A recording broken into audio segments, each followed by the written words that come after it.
All righty, folks, we are going to talk stock market 2026, and specifically, we're going to talk S&P 8,000. We're not talking S&P 7,000 or 7,500. We're going all the way to 8,000. JP Morgan has come out and put 8,000 as the potential target for 2026. Is this the melt up? Is this the money printer? What the heck is going on? Mr. Dan Bird, I know I sent this to you yesterday. What do you think? S&P 8,000 by the end of 2026? What say you? 8,000. That sounds pretty high. That's a big number, man. Sounds like a big number. But suppose we hit 7,000 this year, which I think we are going to. Right. 8,000 is only 12.5%. Yeah, it's on the scale of things, it's not a big move, but it would be the fourth month or fourth Fourth year in a year. row of double Right. digits. Right. That's I don't know that that's ever happened before. It has happened, and I've got the data to show it. Awesome. I knew you would. I knew you would. So again, uh on the surface, when you heard 8,000, I mean, do you kind of like recoil? Do you say, I mean, what do you say? Because you're in this every day. Well, I replied to you and I said that would be an interesting topic. And Yes. I hadn't thought about 8,000, but I mean, it didn't actually really seem that far away to me, Okay, cool. frankly, since we're going to probably hit 7,000 Yeah, it's this only year. 12%. That's true. That's Um, true. and then I calculated it and realized it was only 12.5%. Yeah. All So right. absolutely we can do that. Very cool. Well, why don't we bring up the article? I know you got an article and we can go through each of the points and riff on them. But yeah, I Sure. mean, it's really interesting me to think about because a lot of the media today is kind of doomish, right? Consumers tapped out, recession's coming, national debt, just everything is horrible. But on the other side of that, we're talking about S&P 8,000, it's wild for me to think about. Yeah, so this is my website for anyone interested, breakpointtrading.net, Oh, nice. and my YouTube channel right here that I do each day. I'm going on a cruise next week, so I'm not sure. Did you do your YouTube when you were on your cruise? I did, but you have to record it. You won't be able to do it live and upload it. For me, even with fast Wi-Fi, it could take a couple hours to upload a video. Oh, okay. Well, I do it. I don't do it live anyway. I Yeah, always upload. So, yeah, yeah. all right. I So might I might still try to do it. I don't know if I'll be able to. Depends on what Janet has planned for me. fair enough. Maybe you'll get one or two in, is what I'm hearing you say. Yeah, probably. I mean, I'll tell people this week when I'm doing it. So, at any rate, that's what it looks like. We have a green light again. Yeah, it was yellow last week. It was yellow last week. Yeah, we've got all bullish down here. Oh, So nice rally week for Thanksgiving. I mentioned last week that Thanksgiving week normally is bullish, there was. and certainly was this week. We'll talk about that a little bit more in a second. Yeah. But let's look at the article, which I have right here. So JP Morgan forecasts 8,000. So let's look at each of the points here. 10 to 18% higher than where the benchmark currently is at. Hmm. If we end at 7,000, that's going to be about 12.5%. Um, Analysts that they expect American exceptionalism. First of all, the first point that they're pointing to is anticipates two more early 26 rate cuts. And the rate cut calendar right now looks like this. It's actually improved for December. Yeah, it's nearly 90% now. Yeah, well, 87. I just did this just now. Okay, So 87. Yeah. 87, which is slightly higher than the cut for January. Hmm. Wow. So there's a potential we could get one in December still. Hmm. But let's say we do get one in December, and then we may have one in April. We probably will have one here in September, and then maybe one at the end of the year somewhere. So Yeah, they're these they're saying these they're things. saying Yeah, two. There could actually be three. yeah, could be. All right. So Okay. so just talking about the points in the article, is the article realistic of what they're assuming? Are their Yeah, totally. assumptions realistic? Yeah, and I would argue. I mean, if you were going to include December and all of next year, so 13 months, I would argue there's 100 basis points in cuts coming, right? Because Powell's going to be out in May. Yeah, that's So true. I think That's there's a a good point. hundred Yeah, it'll bases. be interesting to see how those percentages change once whoever the new person is gets in. Yeah, I don't know if you heard this, but they're going to likely make the nomination or not nomination, excuse me, the In, recommendation before Christmas. right, that wouldn't So surprise me. that'll be market, and I think Hassett right now is the in the lead. Yeah, I saw that. Yeah. So All right, so yeah, that'll probably be more dovish. So two more rate cuts early 26, I think is probably accurate. yeah, it's reasonable. They add that they expect American exceptionalism to continue for the U.S. to remain the world's growth engine throughout 26, driven by a resilient economy and artificial intelligence supercycle. I think all of those are true. I Yeah, think there's, there's I no think there's a, argument there. Yeah. I think there's an additional point here that might fall under this resilient economy is that deregulation is going to have a big part Hmm. in expanding the economy. I agree. Not only that, but all of the commitments that other countries have made to invest in the United States. We're going to start They rippling haven't in. Yeah, really started doing that yet, but they will do it in 26. I agree. So 26 potentially could be a really big growth year for the Could be. economy. There's one thing that might be pushing against it a little bit, and that is the midterm elections. And usually, a midterm election year is a negative year, Mm, like 2022 was. okay.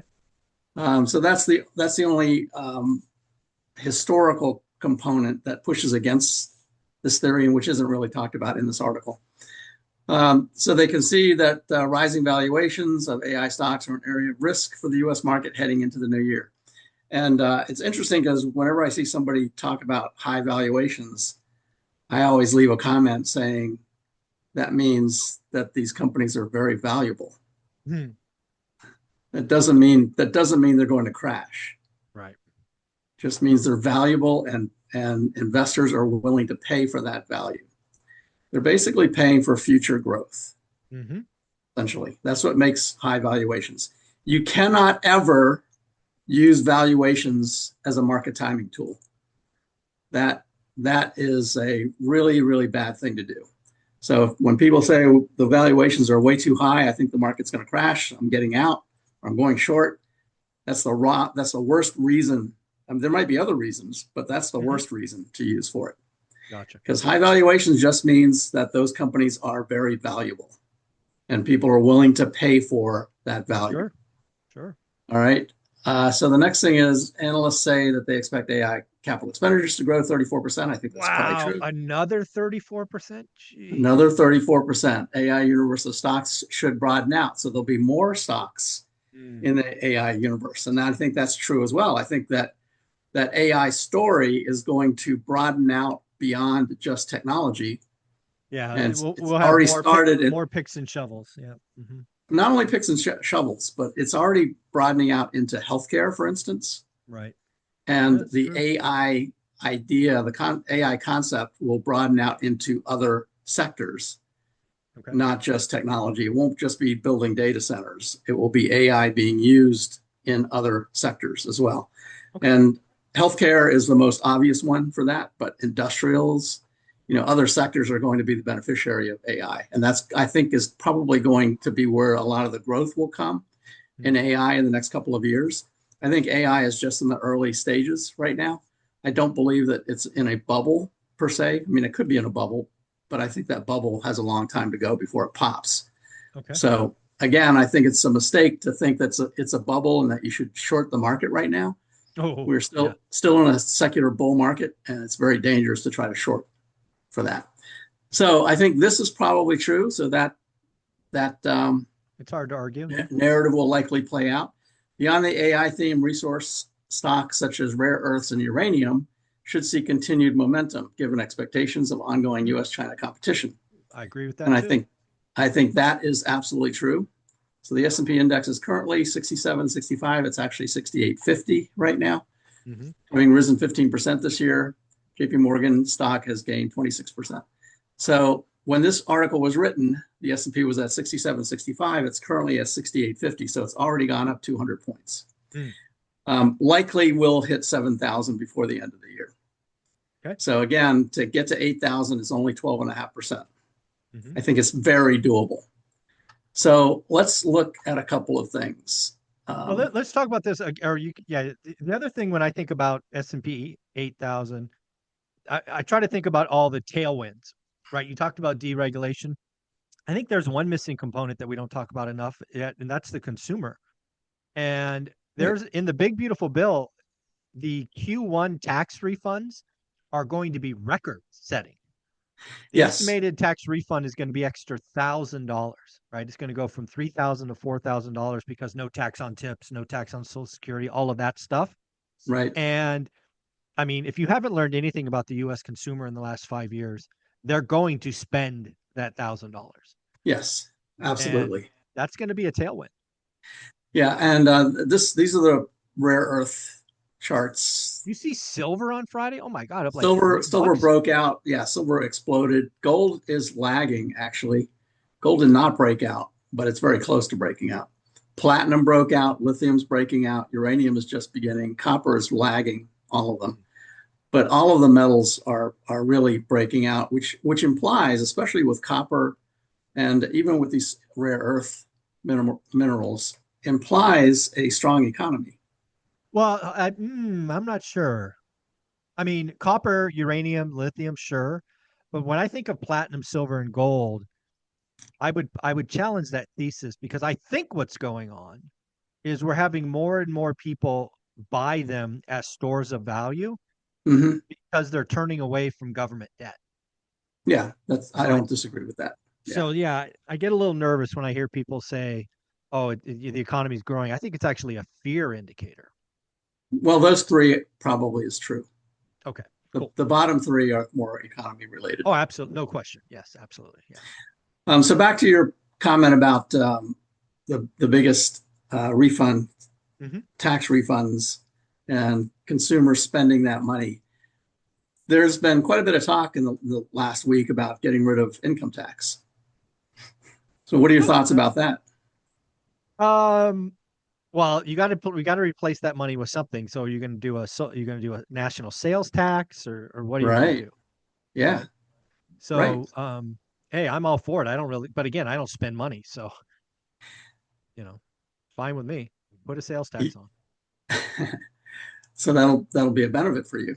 Oh no, there's no question. Yeah, there's no question. So the, they haven't really talked about that part of it, but that I think is what would happen if they were Oh, to get rid of it would have to. get You rid of couldn't the fund. income tax. They would implement some kind of VAT tax, Mm-hmm. something like that. Yeah, because Um, you couldn't you couldn't tariff enough to replace income tax. It's just right. the Yeah. math does the math. You'd have to have another tax. Mm-hmm. There's plenty of other taxes out there already, of course, Correct. but and I've always thought of that tax would be a more fair way of Yeah, taxation some kind of flat because tax, VAT you tax. know Yeah.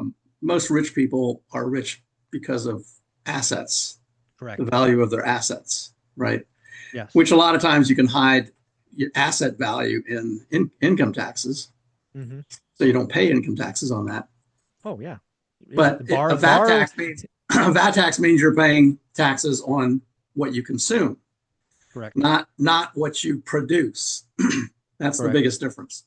Yep. And I think it would be better. I think it would be more fair. Let's say across the board that everyone pays based on their consumption rather Well, than if based. you want if you want taxes to be fair, absolutely would do a consumption tax. Right. Absolutely. Yeah. Yeah, I mean, people don't realize this. They talk about taxes have to be fair, but they don't realize the top 10% pay more than 50% of the total basket of taxes. The bottom That's right. 40 pays And zero. that's exactly right. The bottom 40 pays zero. And Yep. that's what it really gets me when I hear these liberal politicians saying, you know, that the rich should pay their fair share. The top 2% is paying 40% of the taxes.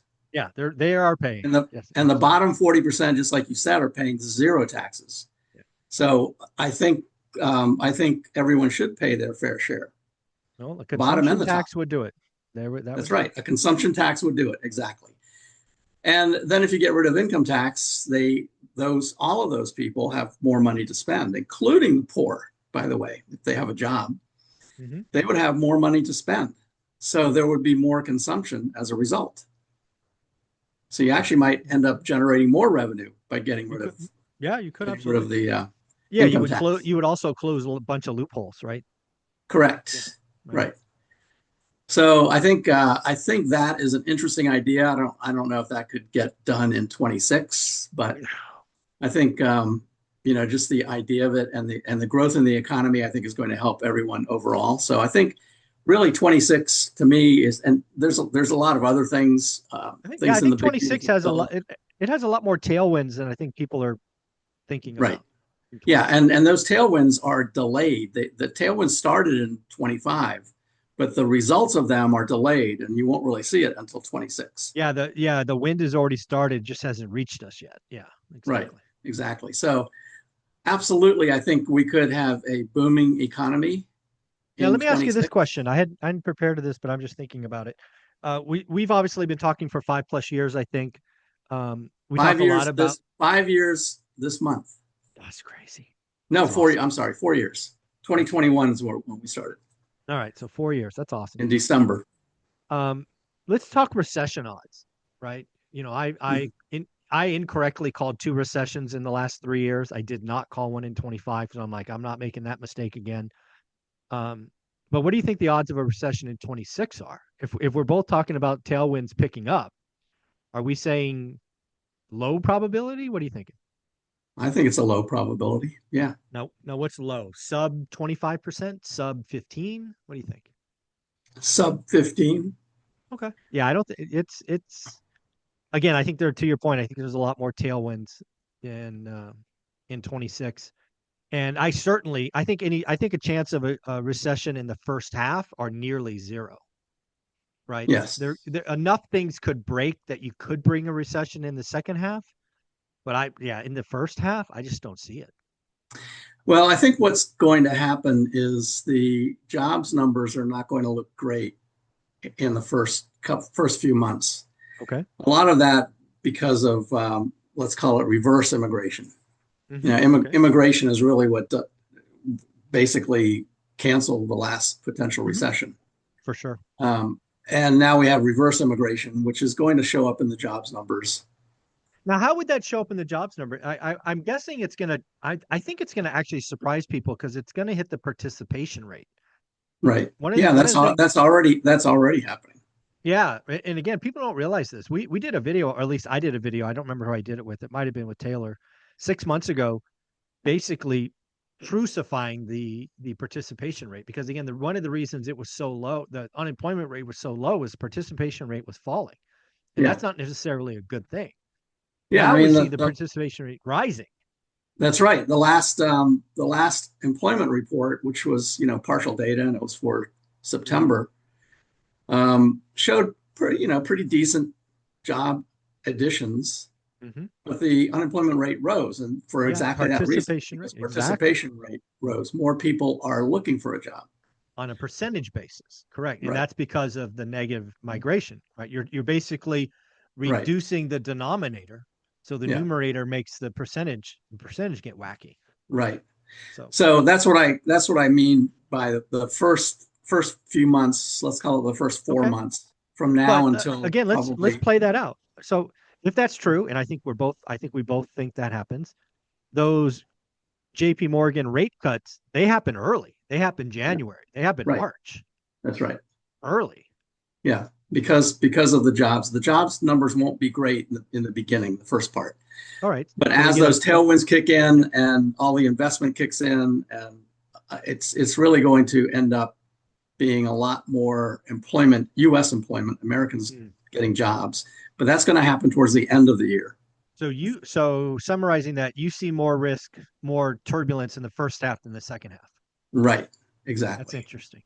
I actually see it the other way around, but I get your point. I think that's something I need to Yeah. think about. I think uh, Okay. I think once we get through the first few months, I actually think when we hit 7,000, it's a nice round number, and usually that's a resistance level.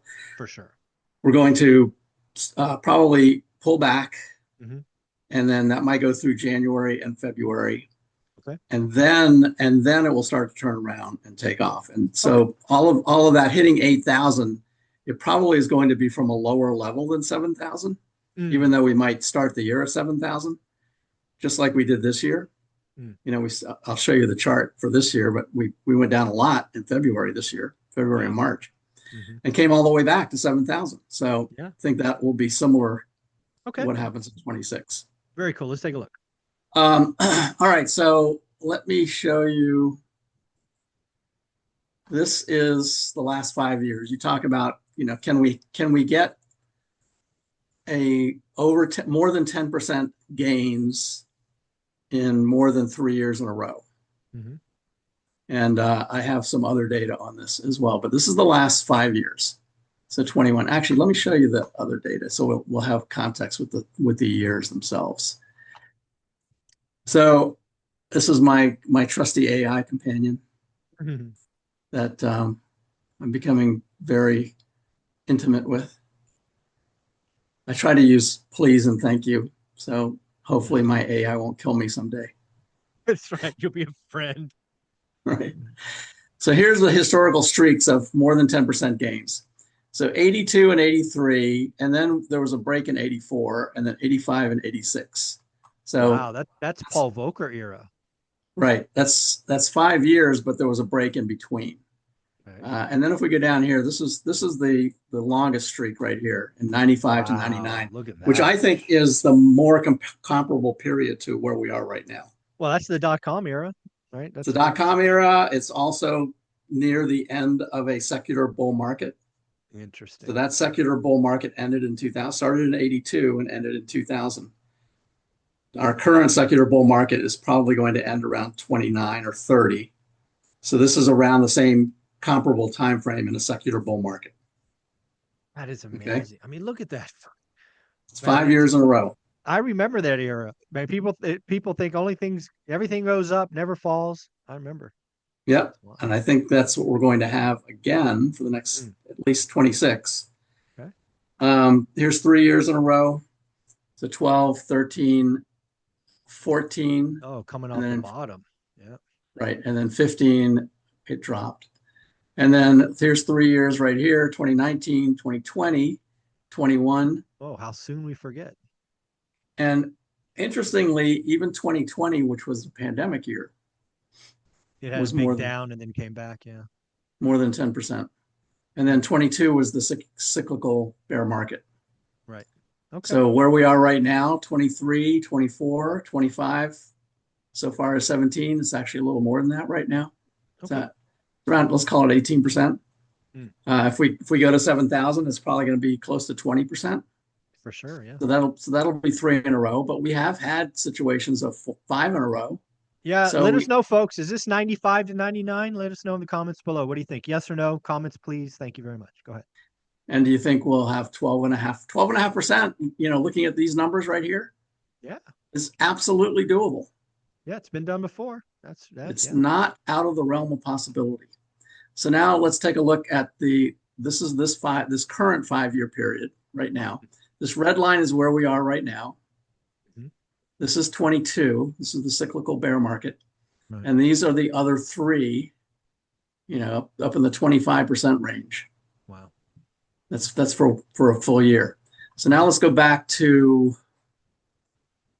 let's look at 2013, 14, 15. This one is 15. Hmm. But these are the other four that were over 10% Yep. I see it. right here. Now let's go back to 95. It's really cool watching the years change. Yep. So this one, there's not really any over 10% there. Let's go back to 95. Here's 95. Look at that. This is the five-year period where all 5 years were 20% or higher. Which one is the blue one? Or yeah, the blue. I think it's blue. That had This the one big. here, Yeah. What was that's that down year? 98. That's 98. So something happened in September of '98. It had a big down and came back. Right here. Yeah. Yeah. Yeah. I don't remember. Okay. But, all of these 5 years in a row, Yeah. Look at that. It's pretty impressive. more than 15% gains. Okay. So we absolutely can do that. Cool. And this is just a chart of the S&P looking at these years here. So let me actually do it this way. Look at where we are right now, 18.6% right now. Mhm. If we hit 7,000, that's going to be closer to 20%. Back here is 26%. So these are by years. You can see the years highlighted, grayed out. So I just calculated this based on a year, so from January to December, Sure, basically. that makes sense. Yeah. Not from the bottom to the top, just from January to Yeah. December. Date driven. This one here was 25%. 22, of course, was a cyclical bear market, and then 21 was 27.9%. So absolutely possible. I think 12.5%. I think 8,000 not only is achievable, might even be on the low end. Wow, dropping bombs. 8,000 on the low end. All right. Well, where do you want to put the high end? Well, let's see. 8,500? Let's assume we start at 7,000. Yeah. You need to go 15. You're going to go 20. 8,400 is 20%. Okay. All right. All right. So not only 8,000 possible, folks. Now we got 8,400 on the board. This is Right. fun. Okay.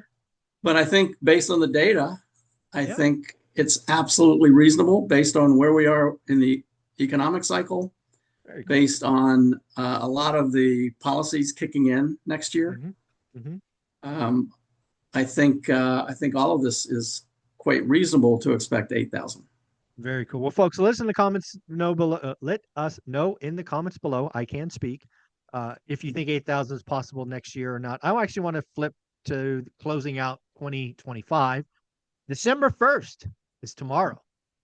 The year Yeah, is can you believe almost it? up. No, I can't believe it. I'm shocked that December is already here. I'm curious, how do you see us finishing the year? I know on your website you got us on a green. Do you see chop ahead? Do you see any risks ahead? How do we finish the year?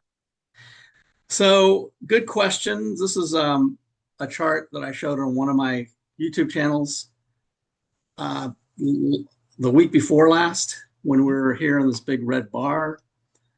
And there were a number of other content providers out there saying something similar, that, you know, we've got a left shoulder over here, we've got a head right there.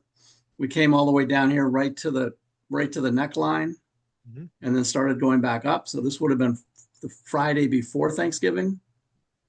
This one right here. So right about there, everyone started saying this could be a head and shoulders.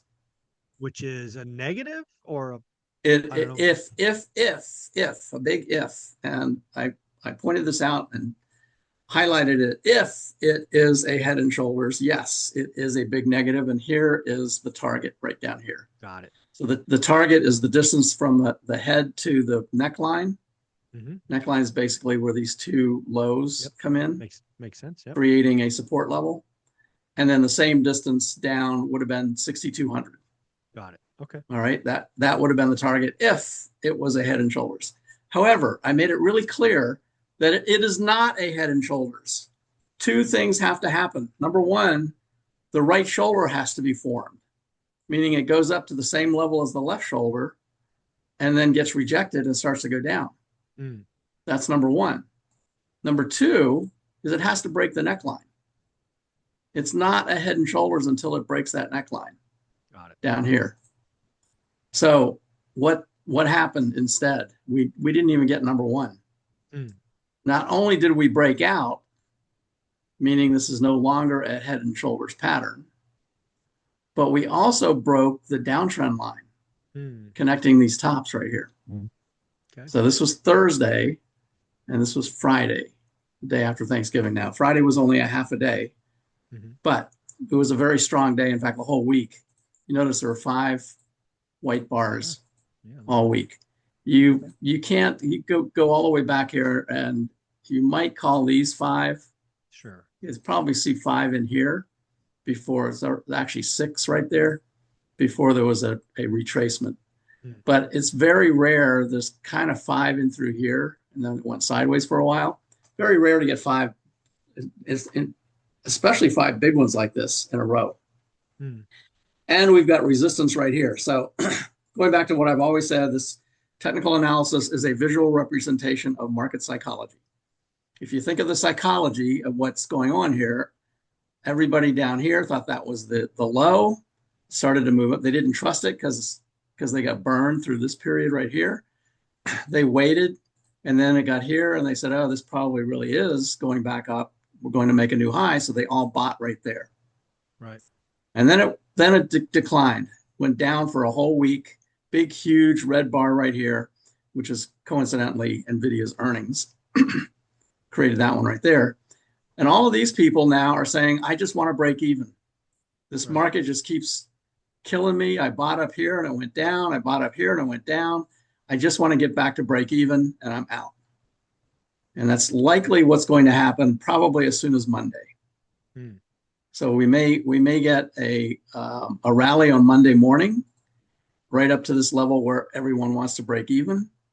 And then we're going to get a sell-off, pullback, probably some kind of sideways movement through here for a few days, maybe a week. And then it will start to turn around and go back up again. And now all these people are out, so we don't have to worry about them anymore. So then it'll break through this level. And then the next level we have to worry about is right here. So that's the next high where all these people now just want to break even. They're just on their knees at night, just before they go to bed, praying to God, please God, just get back to my level so I can break even. Yeah. Right. So we'll get consolidation. We'll go back up here to this level, which also happens to be the first Fibonacci level. You can kind of see these gray bars right here. So this might be kind of hard. Let me turn this on. Maybe this will help.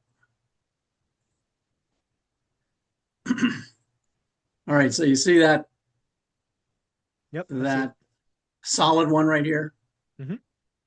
That is the pivot level. That's the starting point of where you calculate. These are Fibonacci levels. So this next one up here, which happens to be right where this high is, and you'll notice back last month it hit this Fibonacci level and got rejected. But this is the next one right here. So it'll hit this level, go down, consolidate, go back up and hit this level, do the same thing, consolidate for a few days, and then it will break through this and go to the next level, which happens to be the 61.8 Fibonacci level, right at this dotted line right here. Yep, 7,000. Which also coincidentally happens to be 7,000. There you go.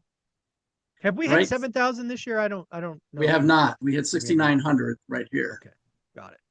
But we have not hit 7,000. Okay. So that's what I think is going to happen in the next couple of weeks. It's going to be chopping around, trying to break through these levels. All these people want to break even and get out. Once they're out, though, there won't be any more resistance. Okay. So at the end of the year, probably in the last couple of weeks of December, is when we'll break through all of these levels and go back up and hit 7,000, which is a important Fibonacci level and probably will create some serious resistance. As we move into January, that's where everything might pull back. Okay. So that's what I think is going to happen the rest of this year. Now, if we look at last year, because we have the Santa rally coming up. So here's what happened last year. This is January 1st, this vertical line. Santa rally of the January barometer are these components. Santa rally was down by 0.5%. Okay. The first 5 days was up by basically 0.5%. And then the full month of January was up by 2.7. And then in February, we had this huge sell-off way down here. The bottom right here was 4,800. So 7,000 divided by 4,800. So that's 45%. Can that be right? Let me do it this way. That's crazy. Is that right? Let me measure it this way. So from the bottom down here, 4,800. 7,000 will be a little above the highs. It's 45%. Damn. Yep. That's a good year.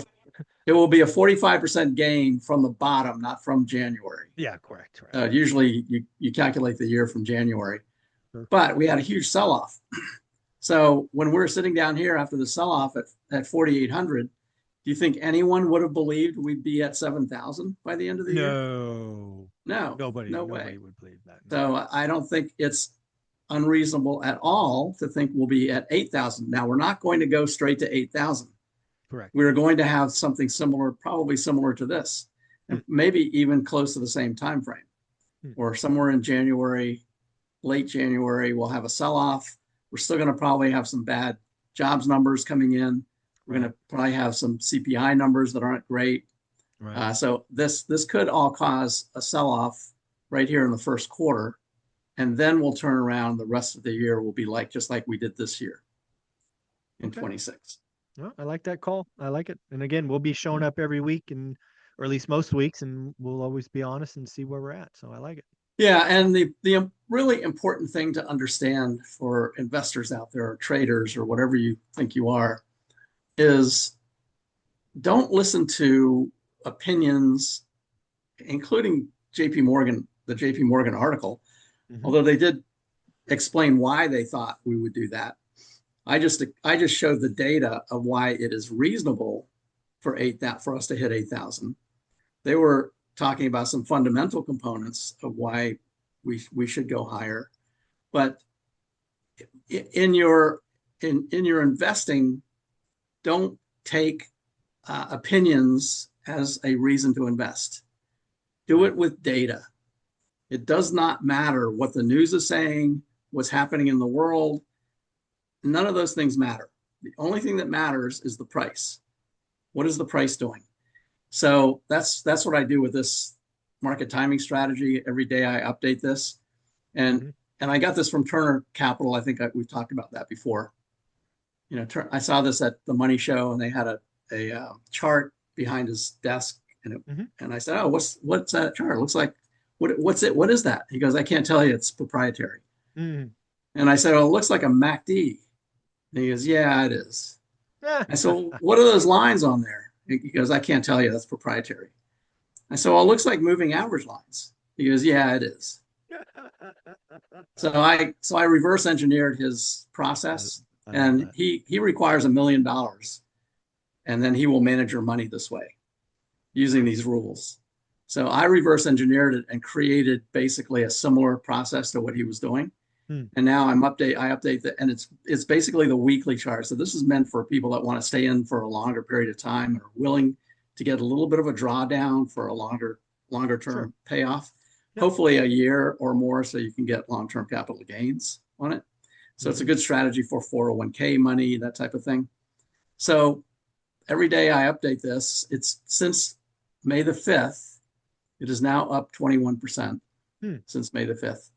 Nice. And if you use a 2x or 3x leveraged ETF like these over here, so for the uh, NASDAQ, for the triple Qs is QLD, it gives you 2 times, and TQQQ gives you 3 times, then you make almost 64%. So that's Hmm. about 6 months so far.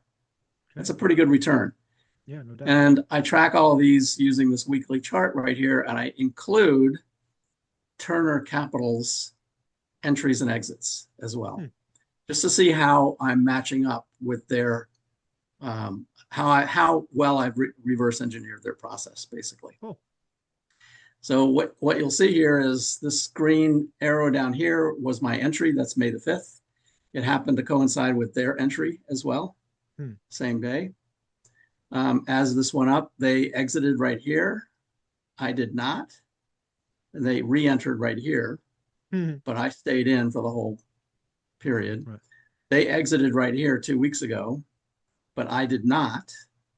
And I think if I understand their rules correctly, they do everything based on Friday. So they don't make a move Hmm. until Friday because these are weekly charts. Got it. So Okay. a good example is this one back here. This one, right, this big red bar down here went below the 21 EMA Mm-hmm. on Monday. It was way down here. Got it. And at the time, there were people asking me, should we exit because it's below the 21? I said, no, the week's not over yet. Let's see what Right. happens with the rest of the week. Well, the rest of the week, it went back up above it. Got it. So Came back. there was no exit signal here either. Hmm.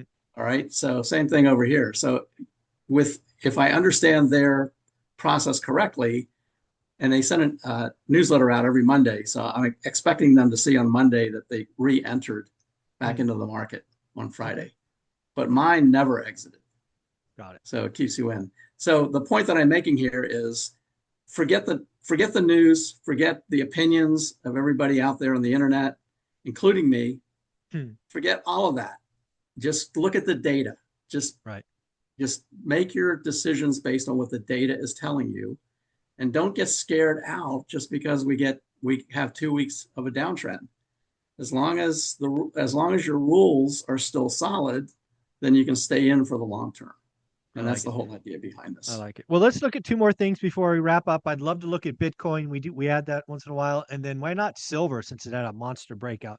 Oh Caught my yeah, good attention. idea. I didn't realize they called. I read an article that called silver the devil's money, and I'm like, I have never heard that before. Well, do you know why they call it that? No idea.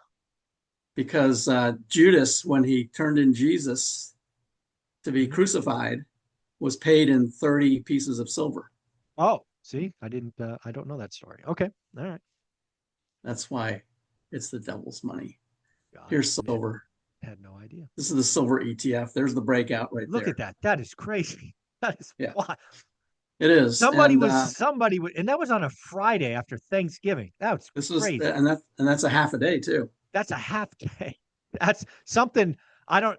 There's going to be a story broke someday soon on why that happened because that's not normal. Yeah. So here's the gold down here. Gold started going up too, but did not break out like silver did. Yeah, no, silver had something US dollar happened is on. coming down. Silver Yeah, versus the US dollar is going up. something So happened on Friday. that's Something. Friday. This is Wednesday. So we got Thanksgiving in between. Mm-hmm. Tuesday, Monday. So just starting on Monday all week long. The whole market, by the way, did this all week long. So it was a rally for the whole market this week. So yeah, silver looks great. Here's gold. Oh, and then the 10-year note dropped below 4% last week, but I think it bounced back on Friday. Yeah. So that's what gold looks like. The 10-year is, yeah, slightly back above Yeah, 4.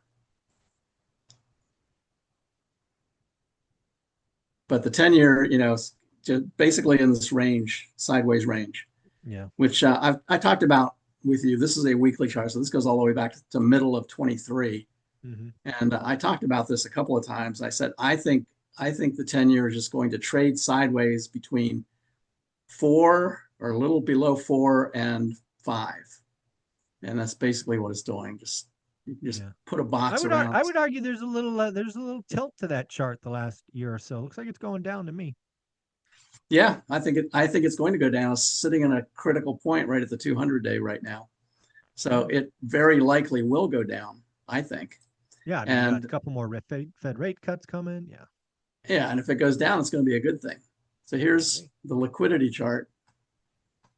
Here's the US dollar. Let me zoom in on this a little bit. Let's go to 2 years. So here's the dollar. The dollar had been starting to rally, moving back up. Still not above its moving average line. Here's oil. Oil's starting to rally a little bit, moving up. Commodities are rallying. Hmm. All right. All of that is not good for global liquidity. If we want the market to go higher, all of these things should go lower. Hmm. So the dollar going down is not a bad thing. Dollar going down is a good thing. Everybody wants the dollar to go down. Right. Besant wants it to go down. Yeah. Every other country in the world wants it to go down. So as the dollar goes down, it creates global liquidity, and that liquidity flows into other assets, including the stock market. Yep.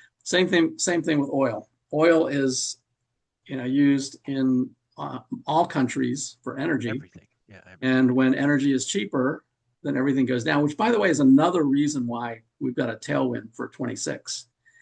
Energy is included in everything. Mm-hmm. It's a component, it's an underlying component in everything that is produced. Yep. So if energy is cheaper, it makes all other things cheaper as well.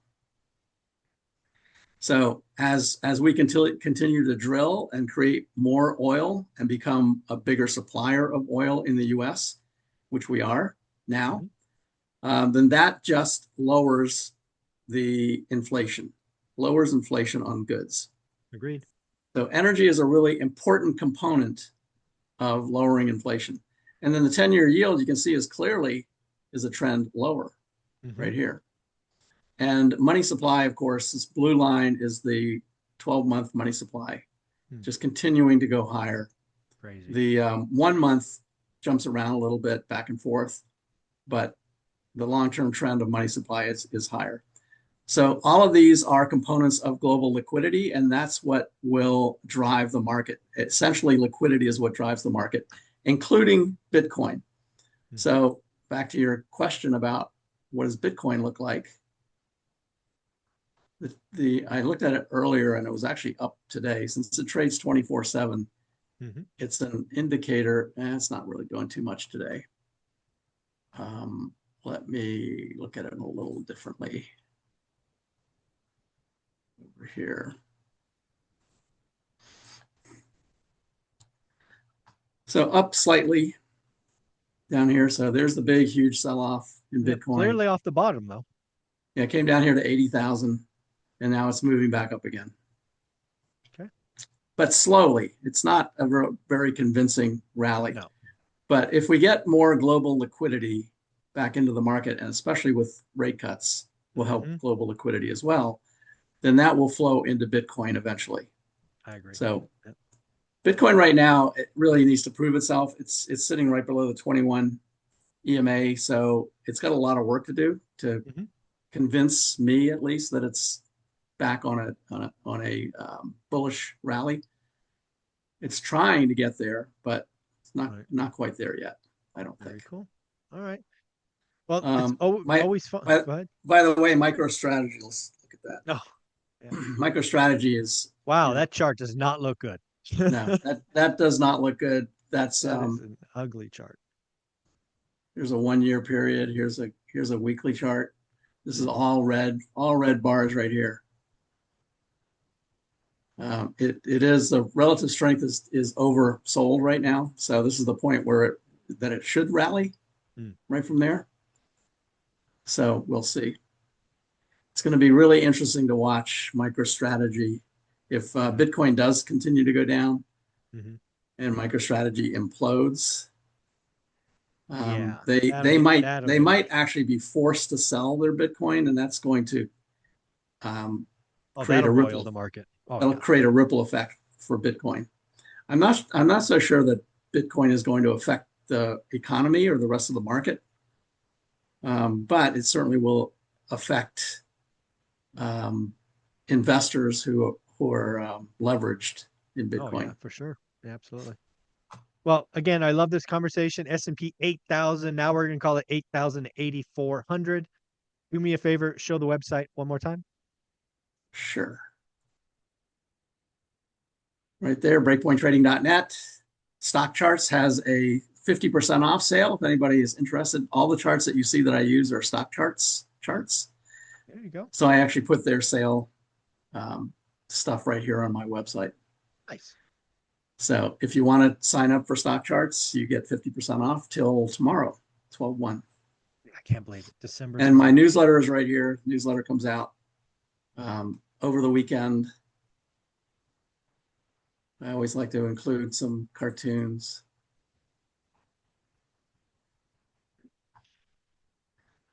Whoops. Little AI That's cartoon. yeah, I see that. Hey man, will you tick this I am not a robot box for me? All right, buddy. Take care of yourself. This is a good Enjoy the trip. Thanksgiving one here. Hmm. Family Institute's Thanksgiving debate rules allowing 2-minute speeches with 1-minute rebuttal. There you go. What are you thankful for? Vegetarians. Yeah. Very cool. Love All the right. love the love the humor. Thanks, buddy. Take care. Have a great week. Have a good week. Take care. Yeah.